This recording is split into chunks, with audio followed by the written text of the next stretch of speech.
Assalamualaikum warahmatullahi wabarakatuh. Baiklah, saya akan membacakan jawaban saya. Jawaban nomor 1 yaitu keberhasilan pembelajaran akidah akhlak dipengaruhi oleh beberapa faktor, yaitu A. Faktor peserta didik. Peserta didik memiliki kemampuan, minat, motivasi, dan latar belakang yang berbeda-beda. Kurangnya motivasi belajar dan kesadaran untuk menerapkan nilai-nilai akhlak dapat menjadi hambatan dalam pembelajaran. Solusinya, guru perlu memberikan motivasi menggunakan metode pembelajaran yang menarik dan mengaitkan materi dengan kehidupan sehari-hari. B. Faktor guru. Guru yang kurang menguasai materi menggunakan metode yang monoton atau tidak memberikan keteladanan yang baik dapat memengaruhi keberhasilan pembelajaran. Solusinya, guru harus meningkatkan kompetensi profesionalnya, menggunakan berbagai metode dan media pembelajaran yang kreatif, serta menjadi teladan dalam perilaku dan sikap. C. Faktor lingkungan belajar. Lingkungan keluarga, sekolah, dan masyarakat sangat berpengaruh terhadap pembentukan akhlak peserta didik. Lingkungan yang berkurang mendukung dapat menghambat penerapan nilai-nilai akidah akhlak. Solusinya, guru perlu menjalin kerjasama dengan orang tua, menciptakan suasana sekolah yang religius dan kondusif, serta membimbing siswa agar dapat memilih lingkungan pergaulan positif.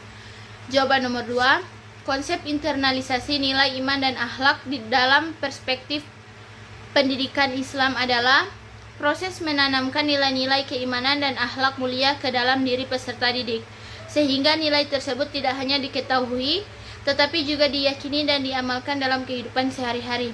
Dalam proses pembentukan karakter, peserta didik di madrasah terdapat hubungan yang erat antara aspek kognitif, afektif, dan psikomotorik. Analisis hubungan ketiga aspek tersebut. Ketiga aspek tersebut saling berkaitan dan tidak dapat dipisahkan. Pengetahuan kognitif menjadi dasar terbentuknya sikap afektif, sedangkan sikap yang kuat akan mendorong seseorang untuk bertindak psikomotorik. Jika peserta didik hanya memiliki pengetahuan agama tanpa penghayatan dan pengamalan, maka tujuan pendidikan Islam belum tercapai. Oleh karena itu, madrasah harus mengintegrasikan ketiga aspek tersebut melalui pembelajaran, keteladanan guru, pembiasaan ibadah, dan kegiatan keagamaan, agar terbentuk karakter yang beriman dan berakhlak mulia. Nomor 3, hubungan antara materi akidah dan pembentukan karakter peserta didik sangat erat, karena akidah menjadi dasar keyakinan yang membimbing sikap dan perilaku seseorang. Melalui materi akidah, peserta didik diajarkan untuk beriman kepada Allah, sehingga mereka memiliki kesadaran untuk berbuat baik dan menjauhi perbuatan yang dilarang. Nilai-nilai keimanan dapat memengaruhi perilaku sosial dan moral karena peserta didik merasa bahwa setiap perbuatan diawasi oleh Allah SWT dan akan dipertanggungjawabkan. Hal ini mendorong mereka untuk bersikap jujur, disiplin, bertanggung jawab, dan menghormati orang lain dan peduli terhadap sesama. Contoh konkret implementasinya, di sekolah siswa tidak mencontek saat ujian, menghormati guru, dan menjaga kebersihan kelas.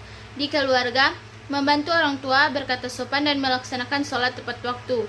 Di masyarakat, ikut kerja bakti, membantu tetangga yang membutuhkan, serta menjaga kerukunan dan toleransi dengan sesama. Dengan demikian, materi akidah tidak hanya memberikan pengetahuan tentang keimanan, tetapi juga membentuk karakter dan perilaku yang baik dalam kehidupan sehari-hari. Jawaban nomor 4, materi akidah akhlak kejujuran. Langkah-langkah pembelajaran untuk menanamkan nilai kejujuran kepada peserta didik.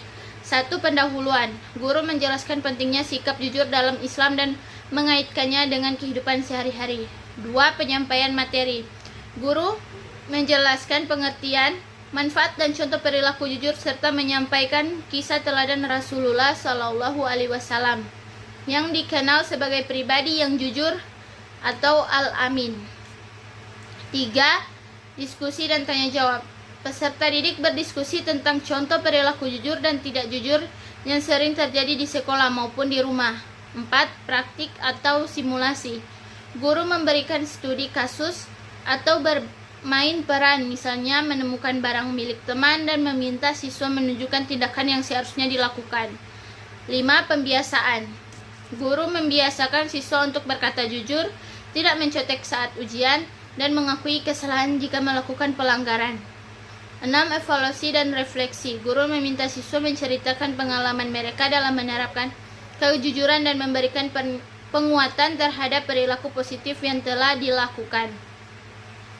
Melalui langkah-langkah tersebut, peserta didik tidak hanya memahami konsep kejujuran, tetapi juga terbiasa menerapkannya dalam kehidupan sehari-hari. Selanjutnya, nomor 5, ayat Al-Quran tentang pentingnya belajar ilmu. Quran Surah Taha ayat 114. Bismillahirrahmanirrahim. Wa qul rabbi zidni ilman. Yang artinya, dan katakanlah, ya Tuhanku, tambahkanlah kepada ilmu pengetahuan. Ayat ini menunjukkan bahwa seorang muslim dianjurkan untuk terus menuntut dan menambah ilmu, termasuk ilmu akidah, agar keimanannya semakin kuat.